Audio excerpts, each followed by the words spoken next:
still have all those goblins their next turn to kill somebody else with.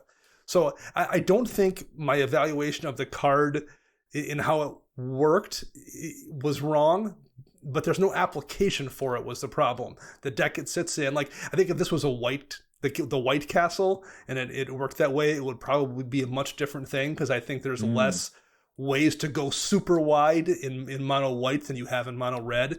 But I found that the reality is it isn't needed in the kind of decks that would want to run it. Interesting. And you know what? Like, I'm not sure if where do I fall on this with you? Because I think that Castle Embereth is my favorite of those Throne of Eldraine lands, actually. Like, the other ones do...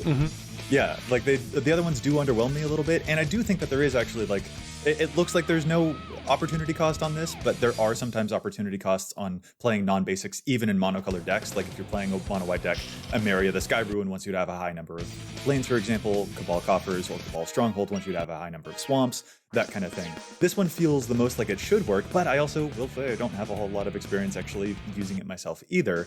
So I don't know. I don't like not agree with you, but I also understand why this pump in red feels like it would be less impactful than if the pump were to happen in the color white or another color like that. So yeah, it is still my favorite of that cycle though, so I'm torn. See, I'm on Team Joey, and I'll stake against what Dana's saying. I think it's fantastic having something available to you that's effectively 4 mana, really, because you're tapping 3 mana plus this as a land. Sure. For an overrun effect that's repeatable, that's where I think the power from this is coming. Castle Embereth is probably one of the more powerful cards in my Valduk Keep of the Flame deck, because you do get to do this over and over and over again. You don't have to be using it, but it's just a mana sink. And that's one thing that I would say over the course of my Commander playing career is having some sort of mana sink that's repeatable on a land is a very, very powerful effect. And those are little things that actually I'm kind of surprised that Dana, Mr. Utility Land, 3 basics and a monocolor deck, Roach himself. Well, that's just it, Matt. That's where I'm kind of surprised. So to clarify, I will say, sometimes you say when you're looking at these cards, like, oh, this card I thought was going to be good and isn't worth running. I think this one is still worth running in those decks, because you are going to hit situations where you just don't have an alternative, and it's good to have it there, and there's no downside to it.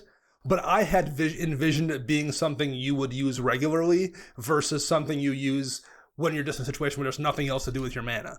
And I think that's what it wound up being, whereas I thought it would be much more something that you use like aggressively or use proactively versus like, well, I got 4 mana here, I might as well use this when I'm swinging. See, I've activated Castle Embereth more as a utility land than I think any other utility land that I play. That's fair. I turn things sideways, though.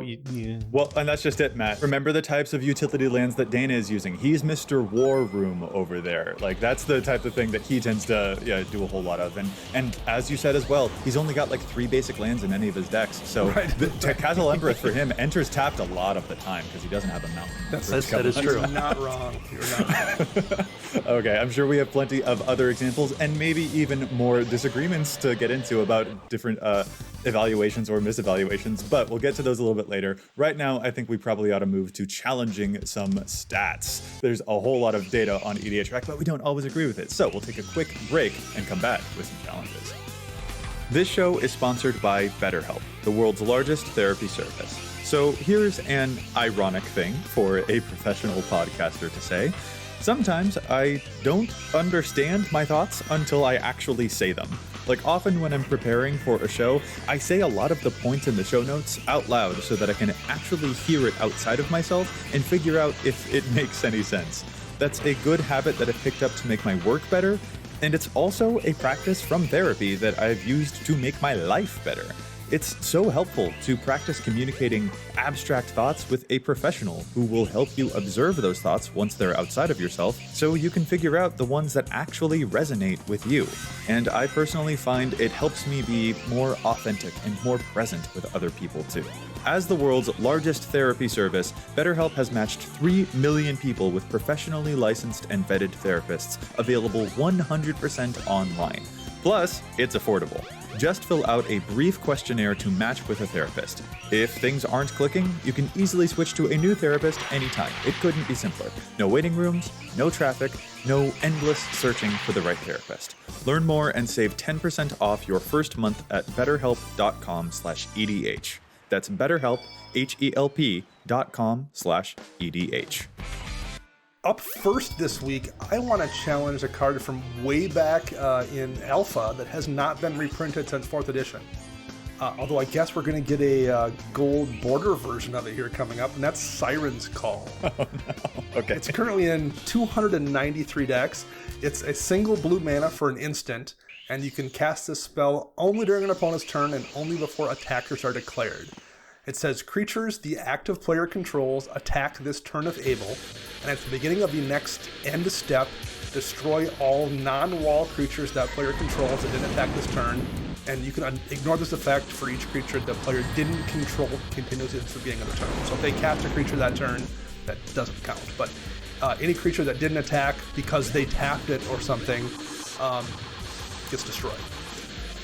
That's a pretty powerful effect for a single blue mana, especially in the world we live in with a ton of goat effects right now. This is one they can't get around, unlike gold, by tapping a creature. It's a good way to force somebody to swing with, those commanders they wouldn't normally swing with, again, for a single blue mana. I will note we just got these starter precon decks announced, one of which is headed by Asperia Supreme Judge, that allows you to draw a card whenever an opponent attacks you. So it's a pretty good card in that starter deck as well. And this is probably going to be basically irrelevant most of the time, but it's worth noting it hasn't been errated to say destroy all non-defender creatures. It still says non-wall. Oh, wow. So if you are playing an opponent who happens to be playing defenders, it's going to still kill those defender creatures. So just destroy that the strategist first, and then cast Siren's Call and blow up their entire board. Beyond that ridiculously narrow usage of it, though, I do think it is a pretty solid card in a lot of decks and should see more play than just the 300 or just sub 300 deck it's currently in. This, I can't even engage with this, Dana, because you started off by talking about gold border versions of cards, and you know what? If you're going to play this card, note that the 4th edition version is 14 cents, and don't... Yes. Yes. Slightly cheaper than the new printing that will be coming out. And the 14-cent version will be legal. Matt, how about we move to yours? Oh, no. Well, I can move us along. So I'm going to talk about a set that is completely not controversial at all, and it is Commander Legends Baldur's Gate. So, no. Here we are. So I'm going to talk about a common because, folks, commons get overlooked so much of the time, and this card, with all the treasures that are lingering around in the format, this card is legitimately a win condition. And that card is Ingenious Artillerist. So that card is 2 and a red for a creature human artificer that is a 3/1 that says whenever one or more artifacts enter the battlefield under your control, Ingenious Artillerist deals that much damage to each opponent. So we have talked about how target opponent versus each opponent is a massive upgrade. This is a great card that scales to multiplayer formats like Commander, and also treasures are just kind of casually stapled onto literally every single card since New Capenna came out. So if you're incidentally making just a ton of treasures, that's just right away a powerful engine for you. If you're playing red, you're probably playing some amount of artifacts because that's how red decks ramp. But cards like Big Score and Guild Artisan, they're just making it so easy to make multiple copies of treasures at any given time. And that's in addition to anything else you might be doing with the rest of your deck. If you're playing a Felden deck, for example, you play a Mere Battlesphere, that powerful card. Woo! You're doming each opponent for a massive amount of damage every single time you're playing artifacts. And this is just such a powerful effect. The fact that it's only found its home in 6,000 decks right now, that just seems wildly low to me. If you're playing any sort of treasure cards, you probably want to put this in there. If you're playing goodness, anything really. This card just incidentally becomes fantastically powerful in 2022 when treasures are stapled onto every single red card. So, if you would like just a way to churn through your opponent's life totals, Ingenious Artillerist is a fantastic way to do it the more artifacts that you're making.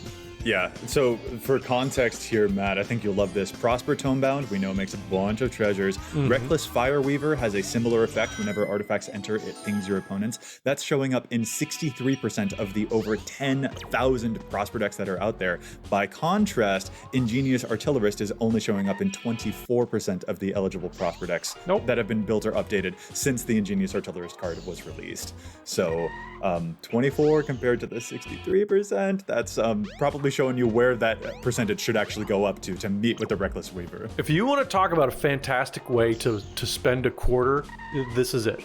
This is it. Yeah, it should be, those numbers should be much more in line with each other for sure. That's very, very cool, very powerful, very scary. I'm going to move on to my challenge now because, Matt, that has terrified me. I will go to our listener submitted challenge here, and this comes to us from Adam McFarlane at Mickey's Magics 89 on Twitter, who wanted to challenge a card that is seeing a little too much play in the Commander Fire Song and Sunspeaker, specifically the card Solar Blaze, which is that Boros Wrath effect-ish that has each creature deal damage to itself equal to its power. So each creature sort of like fights itself. And this is showing up in about 11% of Fire Song and Sunspeaker decks right now. When Adam McFarlane actually initially reached out to us, it was a little bit more. So it's nice to see that it has been going down, because Adam points out that there is probably a nombo or maybe a misunderstanding going on with this card. Fire Song and Sunspeaker gives all of your spells lifelink, so damage spells are hugely awesome. Damage-based board wipes are great for that commander to gain you so much stinking life. But the problem is that Solar Blaze has the creatures deal damage to themselves, so that won't give you any life with that. The spell itself is not dealing the damage, you won't get any benefit from the lifelink. Now, you will get a benefit from the fact that this is a Wrath effect that keeps your commander alive, but the thing is there are just so many other damage-based board wipes that you could be using that would still gain you life and keep your commander alive. So, for example, Burn Down the House could just do straight up 5 damage to everything, which is going to get a lot of the stuff that you care about and still leave your commander alive, and gain you just a shocking amount of life. So, Adam, thank you so much for the challenge. This is a very good pick. Good looking out for any of those Boros lifelinky decks out there. Alrighty, guys, let's move back into our main topic here about cards that we misevaluated. Dana, do you want to take us to your next one? Absolutely. So my next one here is Raven Form from back in Kaldheim. 2 and a blue for a sorcery. Exile target artifact or creature. Its controller creates a 1/1 blue creature, a blue bird creature token with flying, and it has Foretell for a single blue. So this was one of those ones when it came out. Again, I was like, well, I'm in blue. I've got Pongify, Rapid Hybridization, and Reality Shift already at pretty low casting costs, and they aren't sorcery speed, they're instants. In addition to whatever counter spells you're probably running blue, this seemed like, again, it's a situation where you just don't need it. There's enough other things that do mostly what it does. Except for it also hits artifacts. But I don't think I realized how useful that part of it was until I started playing Resculpt, which is definitely a better card. Resculpt is an instant, less to cast as well, but the utility of being able to actually deal with an artifact that's in play in blue, particularly if you're playing like blue-black or something and don't have access to remove artifacts, the power of Resculpt and how useful that was then made me go back and be like, okay, well maybe I need to relook at Raven Form again and try it out. So I have retried it out. It's definitely not Resculpt, but like, I don't feel bad having 2 of those effects in that deck if I'm in mono blue or if I'm in blue black, and now I have 2 ways to deal with artifacts versus none a couple of years back. That's pretty powerful, particularly someone like me who, like, even when I'm playing counter spells, I'm playing 4 or 5 tops. I can't always rely on having a counterspell in hand to deal with an artifact that's a problem. This lets me retroactively deal with one if I wasn't able to stop it. So Raven Form, it's not amazing, but like in Dimir decks or in mono blue decks, it's better than I thought it would be, to the point where I'm running it versus like dismissing it when it was first spoiled. Nice. See, I'm kind of surprised that you're coming around on this card, because of, you still have Rapid Hybridization, you still have Pongify, which to me, in my brain, those are kind of the standard. So you're kind of getting into what's going to be your 4th and 5th version of this type of effect is where Raven Form would fall. Yep. And so it's interesting hearing your thought process on that, because the field is so deep, and we mention all the time on this podcast, well, if you want one effect, you probably want it another time, but you probably don't want it 5 times. That's kind of the territory I would say this is it. And this is definitely the last one on the list. Like, if we get another thing in those colors that will let me deal with artifacts, or even something that's amazing at just dealing with creatures, then it probably gets bumped out of my deck at some point. Like, if they, printed a third version of Pontified after hybridization, I would, like, those are so amazing, this would probably lose out to them. But at least at this point for me, I'm willing to go 5 deep with targeted removal, particularly if that 5th one has the utility of hitting artifacts and creatures. And the exile effect too, I suppose, is very important versus destroy. So yeah, so there are a lot of little knobs on these types of cards they play around with that I do appreciate. It's definitely a season to taste more arts and sciences, as you would say. Very much so. So yeah, I get it. It's just it's very interesting that you're moving this one up. All right, okay, so I want to move to an example here, and I feel like there are probably, like, longtime listeners might have an expectation of certain cards that we might bring up in this episode. Like, I think a lot of people perceive that we weren't as hyped on Esper Sentinel when it first came out, for example, and, like, I don't feel like we were down on Esper Sentinel necessarily, but, like, it also is still not a card that I feel like goes into every one of my white decks, and indeed it hasn't. Like, I don't think that I would say that was one that we necessarily missed on, or a lot of people, we definitely heard a lot of feedback that people thought, that our take on the modal double-faced lands wasn't how they agreed with it too. They did see them more as lands, whereas I see them more as spells. And that could even be a conversation for us to get into if we wanted to, guys. I feel like those are two big standouts that come to my mind about, quote, misses or possibly perceived or expected misses for us to bring up in this podcast. I'm not sure where you stand with that, but I know my biggest embarrassment on this podcast, and that is what I want to talk about. I want to throw myself under the bus here, because Matt, Dana, do you remember when I didn't think Golos would be all that big of a deal? I do recall that, yes. I don't remember what I had for dinner yesterday, so I don't remember what happened that far back. So when Golos came out, Jodah Archmage Eternal was the #1 5-color deck, and after having seen for years Oloro be the #1 commander, that, like, it took like 7 years or something crazy for it to, okay, not 7, that's an exaggeration, but it was like the #1 commander forever, and then eventually Atraxa finally unseated it, and we just did not see a lot of movement necessarily. And I sort of just assumed that since Jodah was at the top spot, it would probably remain at the top spot, as so many other examples had done. Boy, was I wrong. Golos definitely dominated, so much to the point it's banned now, because, yeah, that thing's ridiculous. But I thought that players would be much more satisfied with the 5-color deck they already had and wouldn't want to switch over. And that is an important lesson for me to take away about, like, players are definitely willing to switch over to their decks when they see something that is Golos-like, for instance. So that is one of my biggest misses that I definitely is worth noting, worth admitting. I mean, we've all made some misses for sure. I remember Golos is kind of like, okay, it's another 5-color commander that kind of does everything for you. I didn't realize it would be that out of whack with what everything else was going on in the format. And that's just it, right? I think that sometimes you might take your own personal excitement and use that as part of the power level evaluation. And for me, I was just like, I know I'm never going to build a Golos deck because it's just not the kind of thing that interests me. But that is a very myopic way to evaluate a card. But, like, you know what? I'm going to throw y'all into the bus now. Like, I remember that you guys weren't as impressed with Sir Conrad because he was, quote, 5 mana. And y'all were definitely wrong about that one, too. So you know what? I'm not alone here. I'm not alone. Well, Joe, if it makes you feel better, I was not wrong about a 5-mana card that Turgid got a fright. I was absolutely right about that card. That one I did not miss. I made up for it, and there we go. It isn't an EDH Retcast episode unless Joey says, I'm a necromancer myself. Dana makes some really old obscure movie reference that I don't understand, and Matt doesn't like Turgid. Matt hates on Turgid. There it is. Okay, so another card that I think the community and everybody in the community was very, very wrong about, and it's another card that it wouldn't be an EDH Retcast episode if Matt didn't rag on Monologue Tax. Oh, come on, Matt. No, again.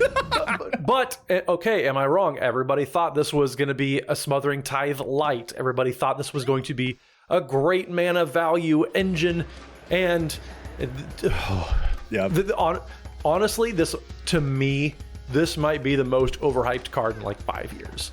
This is such an incredibly low maybe payoff. You don't even get the payoff. It's just, this is not doing nearly anything anybody thought it was going to do. Not just me, but I definitely will admit I was part of this, but I think everyone in the community majorly whiffed on this card. This card is such a womp card. You know, I think to try and expand this, I think that there's actually probably a huge, like we could use this slot of card discussion or whatever to discuss a whole bunch of white cards that everyone thought would like measure up to a certain standard, and they didn't actually turn out to be all that good.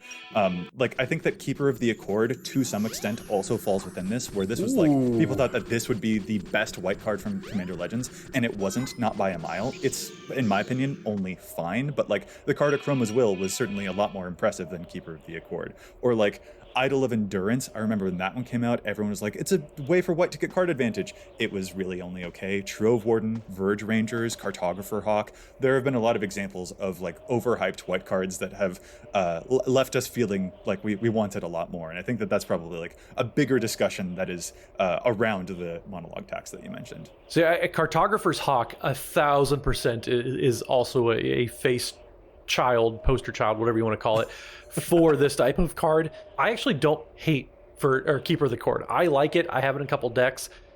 Verge Rangers, yes, absolutely. But yeah, there's a whole bunch of cards that we could put in this category. Keeper of the Accord has just failed to impress me at every turn. I don't think it's great. I agree. I think in a lot of decks it's fine, but I don't think... to me, it was kind of the marketing around this card. This is how it was cracked up to be this great card. So I don't think the player expectations were necessarily wrong. I think WotC's expectations on what we thought this card would be was way off. There you go. That's a much better way to say that. We were pitched something that Keeper of the Accord was not. I like that. And that's the biggest disconnect. Monologue tax, players put that expectation on there. Not WotC, us the players, we thought that card would be okay.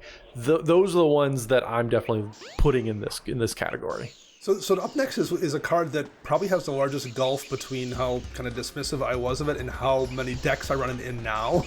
And that's Midnight Clock from Throne of Eldraine. Interesting. 2 and a blue and tap for a blue. You could spend 2 and a blue to put an hour counter on it. And at the beginning of each upkeep, it gets an hour counter on it as well. And once the 12th hour counter is put on it, you shuffle your hand and engrave it in your library and draw 7 cards and exile Midnight Clock. Obviously, drawing 7 cards is very powerful, but when it was first previewed, like, okay, well, that's going to take 3 turns to do anything with.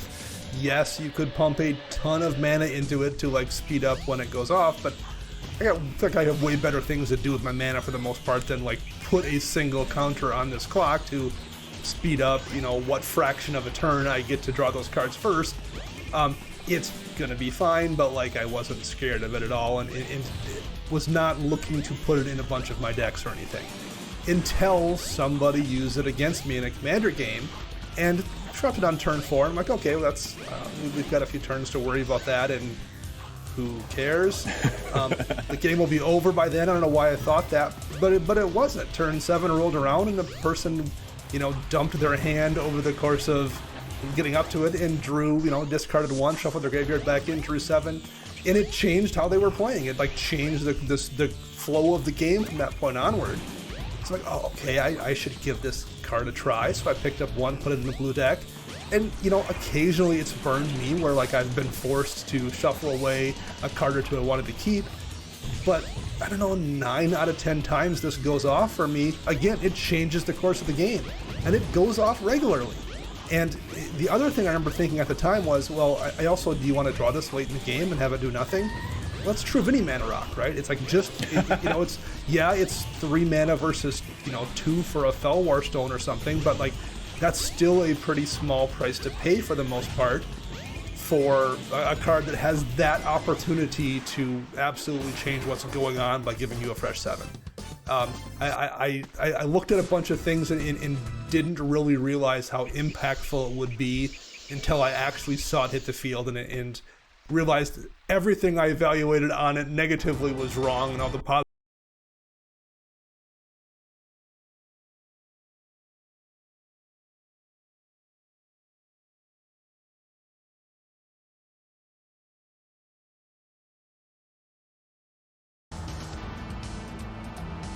And I realized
everything I evaluated on it negatively was wrong, and all the positive stuff I was wrong about too. I just had to see it in play to realize how much I liked it. And I think it's in, at this point, I think every deck I have that plays blue is running Midnight Clock. Wow. So you like the card now? And that's what I'm gathering. I like the card a lot. I was completely wrong, yeah. Yes. To the point where I think the last time I had to get one for a deck, I think I just bought 8. Like, you know what? I'm just going to, because it was still relatively cheap at the time, and I'm like, I'm gonna put it in every blue deck, I think, so let's just have this never be an issue for me till the end of time. I've got all the Midnight Clocks I need. That's rad. I like that. Honestly, Dana, I'll piggyback off of that because I have an example of a 3-mana rock that I also initially just didn't give the time of day to, and that's Heraldic Banner. And now I play a whole lot of Heraldic Banner. That's the 3-mana artifact where it enters, you choose a color, and it can only tap for mana of that color, but it gives all of your creatures of that chosen color +1/+0. Oh my lord. It's an anthem. This is a glorious anthem, but also a manolith. Like, how did I not give this card the time of day? It's glorious. I played this in also probably like 3, 4, 5 something of my decks. Like, it's, yeah, those 3-mana rocks are putting in the work, and those were 2 of the initial first ones that I think we were still kind of like, Arcane Signet is taking up a lot of the air in the room right now, which made me miss how good Heraldic Banner actually was, and now I just love that card. Well, let me add my own then too, because I also have a 3-mana mana rock on my list of cards that I undersold. Relic of Legends. Hey. This card is super fantastic, must play. 11 out of 10 type of card for me. But it's not even that just like, okay, it taps for 2 because your commander's usually out, stuff like that. But in 2022, it's very easy to just incidentally have 4 or 5 legends on the battlefield. Sure, you want to be attacking with a few of them, but I severely underestimated how many legends I play in my typical decks. So it's very, very much not outside the realm of possibilities for this to tap for 3, 4 mana on any given turn. Nice. This card is so wonderfully fantastic. I love the design space around these 3-mana mana rocks. So Relic of Legends is just the newest version of these cards that at 3 mana, it's just a card you want to slot in a ton of decks because you probably have legends that you just aren't thinking about because, yeah, they're so great. Yeah, I mean, part of the problem is there's just so many of these like really good 3-mana rocks now, right? That you're like, oh, okay, I can not pay attention to this one because how many do I want in the deck? But I'm getting more and more greedy about them because there's so many of them I do want to run. Good, and that's a good direction for them to be going. I'm glad to see impressive 3-mana rocks because that's what WotC said they wanted to push a direction into, and they are serving. They are absolutely serving. Okay, so that was a big 3-mana discussion. Matt, how about another example of yours that isn't quite as mana rock focused, though? So I know that my challenge of stats was a Baldur's Gate card, so just to prove that I'm not a complete homer, a complete shill, I'm going to talk about a Selesnya card that has underperformed for me. I'm just going to be as honest and neutral as possible. So Rite of Harmony is a card I initially saw and got so wildly excited for. I thought this card was going to be one of the best draw spells. I think I bought 8 initially because I was like, if I'm playing green and white in a deck, I'm putting one of these in there. You're always playing green, white, and decks, so like... I am, yeah. I think I have like 2 laying around that aren't in decks or at least a pile reserved. This card I thought was going to be absolutely fantastic, and it's fine. It's not great. It's not game breaking like I thought it was going to be.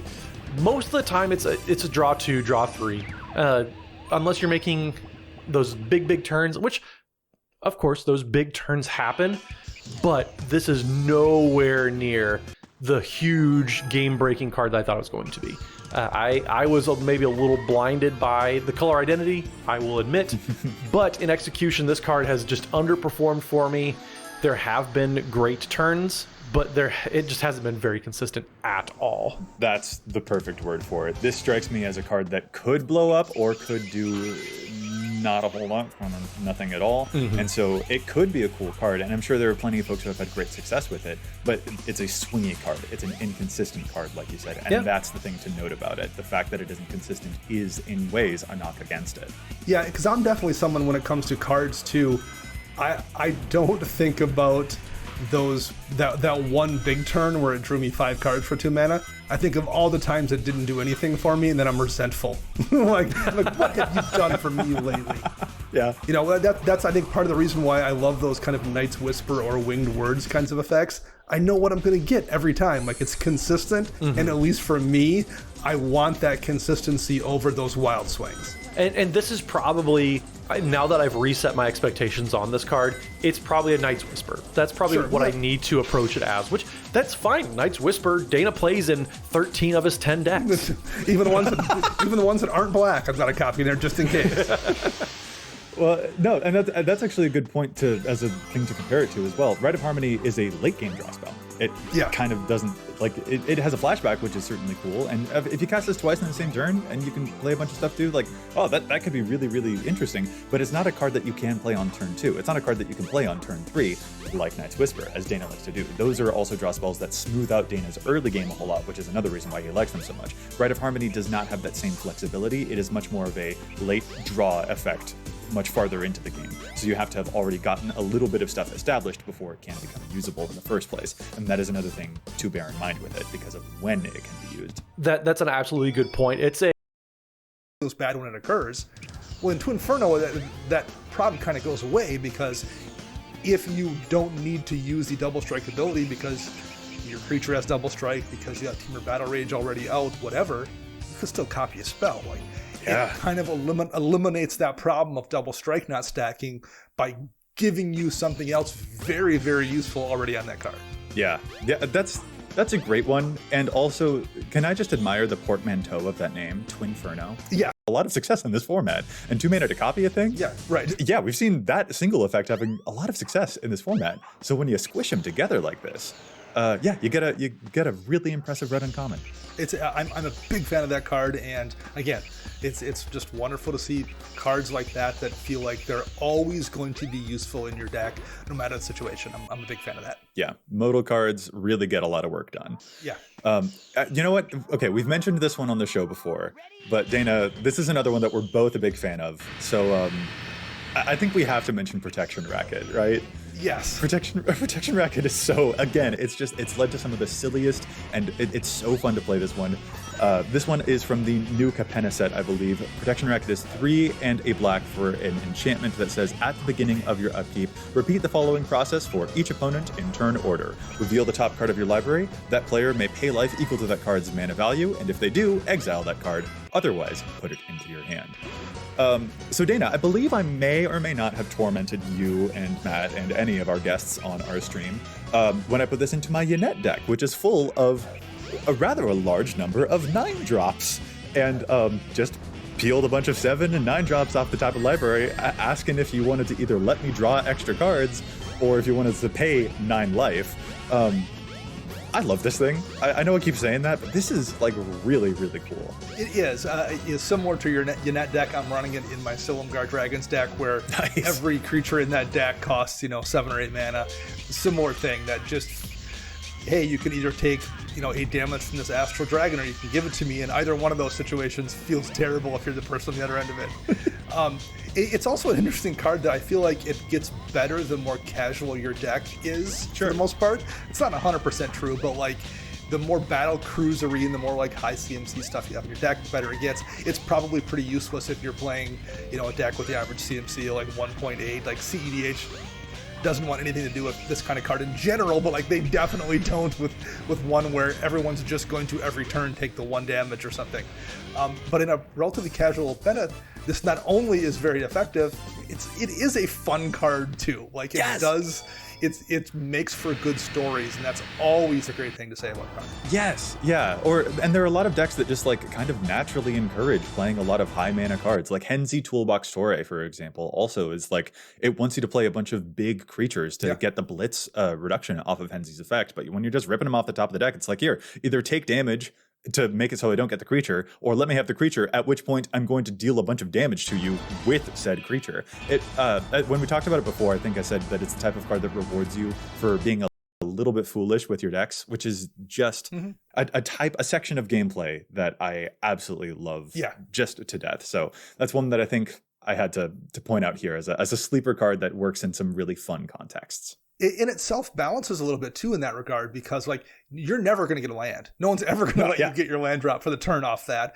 Whereas, there are situations where I've definitely had, say, a Phyrexian Arena in hand on my opening draw, or a Sylvan Library in like normally I would have maybe not kept that hand, but you look down and you're like, oh, I can drop this on turn 2 with a Sylvan Library, turn 3 with a Phyrexian Reno or a Mystic Study, and I will get my 4th land drop, probably. Like, odds are really high that will help me get there. This doesn't do that, right? Like no one's going to let you take that land after you drop it on turn 4. They're just going to make you exile it. So there is some kind of hidden controls built into it too, which I like. That's good. I think that's a positive thing that cards aren't just super strong every time. I think it's a powerful card that has kind of some speed bumps built in, and that's a great little bit of design for sure. Yes, yeah, and I especially love that the last time I played this one against you, you paid for the life for everything I flipped off the top of the deck every single time, no matter how much the mana value was. So you paid like 9 life, and then another 5 life. Don't negotiate with terrorists. And that's exactly what you did. Yeah, like this. Yeah. And like, look, we remember a fun experience from a game as a result of this card. Yeah. That's optimal. That's exactly what I want cards to do. For sure. But while we were talking about this one, you mentioned in your dragon deck just a moment ago, Dana, I believe you said the words Astral Dragon. I did, yes indeed. You want to talk to me more about that one? Because, woo! Astral Dragon, again, is an example of a card that's just fun. So yes, it's 8 mana, which is maybe not a lot of fun.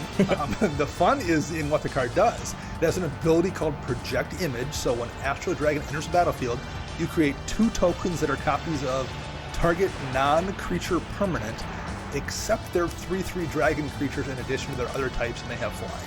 So, I mean, okay, worst case, you make a couple of 3/3 Soul Ring dragons, I guess. Or you make a couple of, like, 3/3 Rhystic Study dragons, or, like, there's a bunch.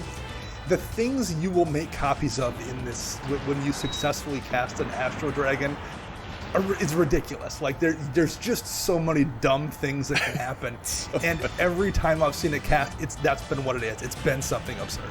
Oh yeah, these are my Smothering Tithe dragons. Yeah, right, exactly. Yeah. These over here, these are my Parallel Lives dragons. Get ready to see a whole lot more of them.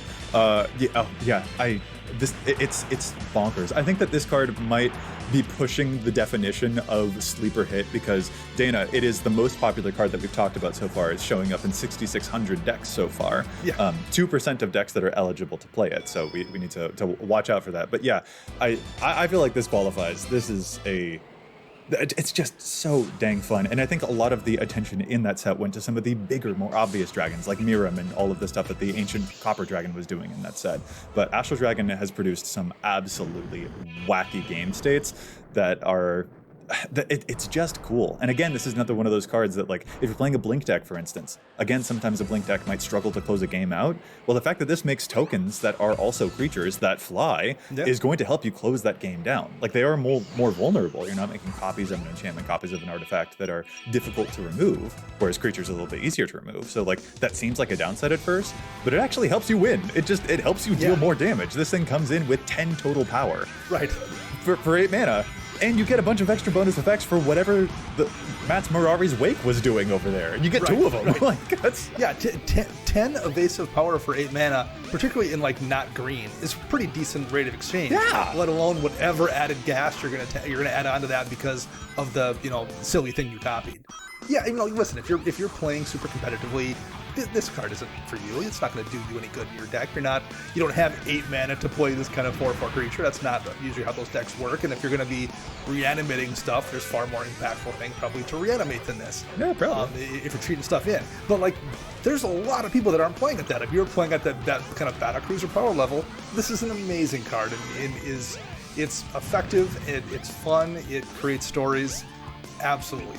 Perfect choice. Yeah, that's a fun one. I'm glad I'm glad you mentioned that. Just offhandedly in talking about dragons and protection rackets and stuff like that. I'm glad that one came up because that one's near and dear for sure. So we talked about that card there. That's a little bit absurd. That's luxurious, right? If you're casting an 8 mana dragon, you're playing in a specific kind of deck where, like, you're able to do those kind of things, and that's not something every deck can do.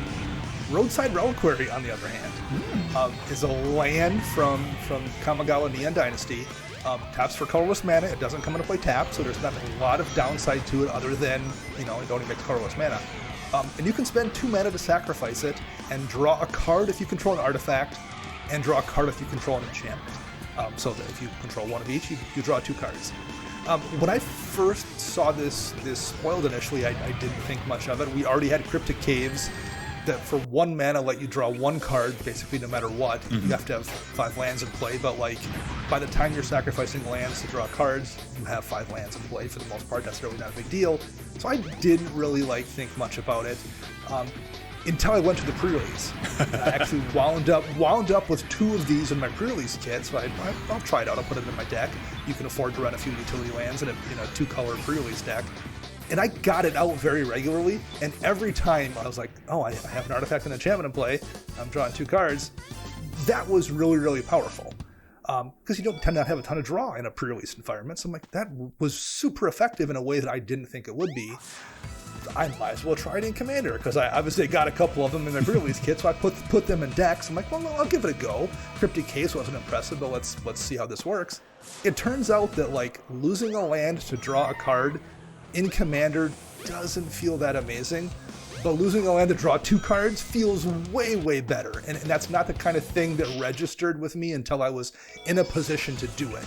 And, I play this and I don't crack it every time, but I've cracked it a bunch of times, and every time it's changed the speed in which I was playing, or I'm not sure how you word that, but in that position where you have 2 cards in hand and you're feeling like you're out of choices, and now you have 4 cards in hand, and you have a lot more options.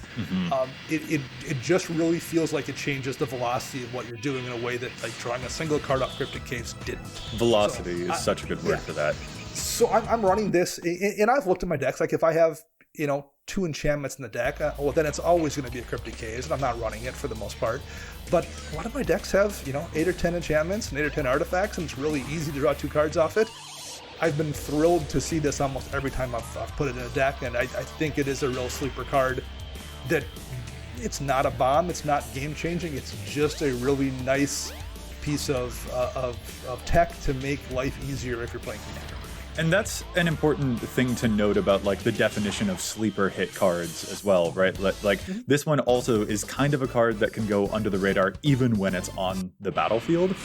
Of note, Roadside Reliquary does show up in 11,000 decks, which sounds like a whole lot. Yeah. Except that when we're comparing this to some of the other cards that we've discussed, yes, this is showing up in a greater total number of decks than any of the other cards we've mentioned so far, but this is a colorless land that can go into literally all of the decks. So the amount of cards that this is competing with for card slots compared to any random mono red deck is very different. And when looking at the data in relation to that, Roadside Reliquary is showing up in 1% of, oh goodness, this is a big number, 974,476 eligible decks. So we do a little bit of the comparativity there when we're talking about where this card is actually showing up. So 11,000, again, definitely a big number, but 1% eligibility here.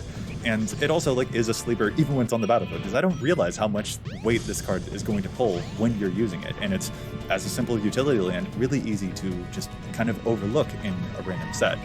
So yeah, Dana, I like your choice here. I have not had as much experimentation with this card myself, but I've seen you use it, and I'm like, dang, I gotta consider that one. So what's your next sleeper here you have for us, Joey? Ooh, the next sleeper I have here, we can't talk about the wholesome stuff for too long, right? We gotta go a little bit, sure, a little bit dangerous here. I would love to talk to you, Dana, about the card Angel of Suffering, which is a fun one from New Capenna that I really like in my Circle Red deck because it is disgusting. Angel of Suffering is a 5-mana black angel, a nightmare angel actually. It's a 5/3 with flying. If damage would be dealt to you, prevent that damage and mill twice that many cards.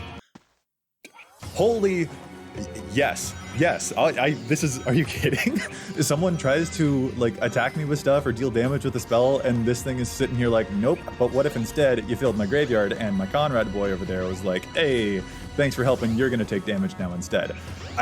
What a beautiful, wonderful, amazing fellow. I'm in love. This is everything that I want from a deck. And there are certain synergies that you can pull off too. There are cards I think it's Midnight Reaper is the name of the card that damages you and draws you cards whenever your creatures die. Well, that's damage. And Angel of Suffering is what if instead of taken the damage to draw those cards, you milled.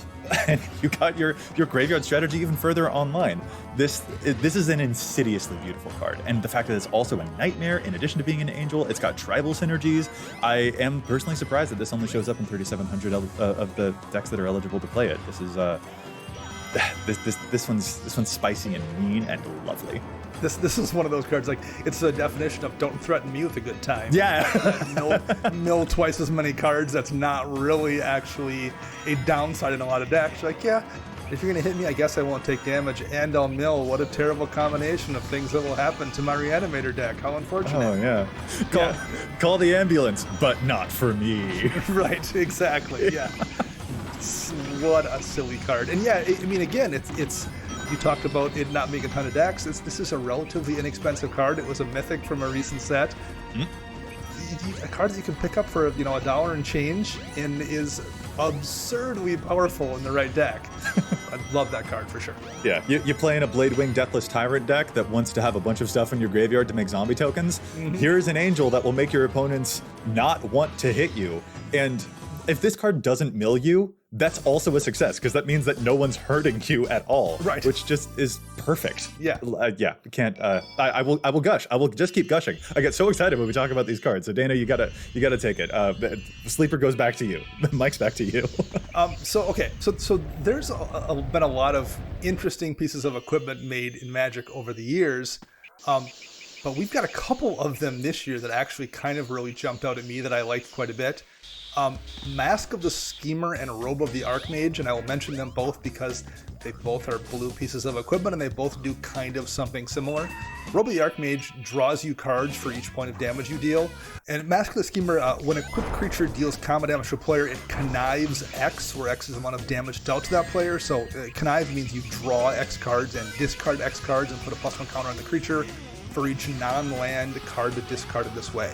So yeah, it's just a way, if you happen to be playing an equipment deck that has access to blue, you're probably running equipment to buff some creature up to a large amount, and you're going to draw so many cards to the point where, thanks to Double Strike, there's been multiple times where I've had to find a way to destroy my own robes or destroy my own Mask of the Schemer before the second damage trigger could happen on Double Strike, because it would have milled me.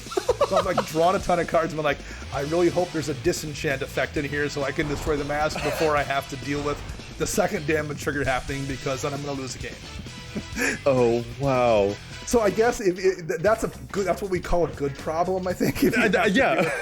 You're probably in an okay position if you've drawn that many cards. And I've had that happen more than one time, including, I think, a couple times at events this year. So people that I was playing with, they had to witness me trying to destroy my own mask to not lose a game. That's so funny. That one is a call an ambulance, but actually, wait, no, it might need to be for me. Exactly, yeah. Yeah, that is an extremely good problem to have. Like, I love the Robe of the Archmagi, because especially it lets you draw a bunch of cards when you deal combat damage to a player with the equipped creature, but it also equips shamans, warlocks, and wizards for a significantly reduced cost. Yes. And there are a lot of incidental shamans and warlocks and wizards out there. This is like really cool. If you're playing Changeling stuff, that could be neat, but if you're also just playing a random Adelies deck, that could be great. Kangi, Skywarden also happens to be one of those creature types, or Alela, Artful Provocateur, is itself a warlock, and it's very evasive, so you're probably going to do a pretty decent chunk of damage, getting in little hits here and there. The one that really impresses me is this Mask of the Schemer, because it powers up the thing that it's attached to. Yes. So you get to connive more and more and more every time that this happens. Exactly. And that is like legit dangerous. That is a little bit like, yeah, it does not surprise me to hear that you've nearly drawn yourself out with both of these cards. Yeah. I mean, like, obviously, Robe is probably going to draw you enough cards that you're going to find a win condition. But like, Mask in its own way is the win condition. If you draw a bunch of cards, you're going to buff that creature enough that it will kill someone next turn, in addition to maybe whatever crazy things you drew. So yeah, no, they're both fantastic cards, and probably see a little bit less play because blue tends to not care about equipment quite as much as like Boros, white-red combination things do. But if you happen to be playing in a blue artifact deck, like I happen to have one, both those cards are amazing. Yeah, and that new Ayesha Tanaka Armorer also is another one. Yeah. Cares about having a lot of artifacts and it wants to buff itself up. These would both be really good picks for that one, most likely. Like, Oh yeah. Oh, Dana, these are such great cards. I feel like when you pull these equipment out, I'm gonna need to have my Angel of Suffering ready to protect me because you're about to do. Thanks. So I can mill you for 60 or something. Yeah, exactly. Oh man. Oh, this is so cool. There are so many amazing cards that have been made, and like the near relentless pace at which products have been coming out has certainly caused us to maybe overshadow. Sometimes it's harder to spot some of these cards that actually are really like diamonds in the rough because there's a lot of rough going on. It's like, oh, there's a lot more sand to sort of sift through. Yeah. But there really are some wonderful things. Like if there's, I don't know, it's fun to make fun of how frequent we're getting new products, but if there is a silver lining on that, it is that we are more likely to encounter cards that we've never seen before in games, which is something that we've mentioned on the podcast before. Yes. And there are some of these cards that I've like seen you play a little here and there, or cards that I didn't even know that you've been playing that are really impressive. And it's delightful to be able to talk about those and to get to highlight them because they really are fantastic work. Yeah. I mean, it's like we talked about, just once upon a time, it was much easier to look at every single card that got released, and you're just going to miss stuff these days. So hopefully this kind of thing is helpful to users out there who did miss this stuff, because it was easy to miss, really easy to miss. There's plenty of cards that we play against one another that we missed, because there's just so much product. So hopefully this was useful. And actually, we would also love to hear any suggestions from any of our listeners out there for cool sleepers from this year that we didn't talk about, because like we said, we missed stuff too. So hit us up in the comments or tweet to us if there's any cool sleepers that you out there particularly like. Yes, absolutely.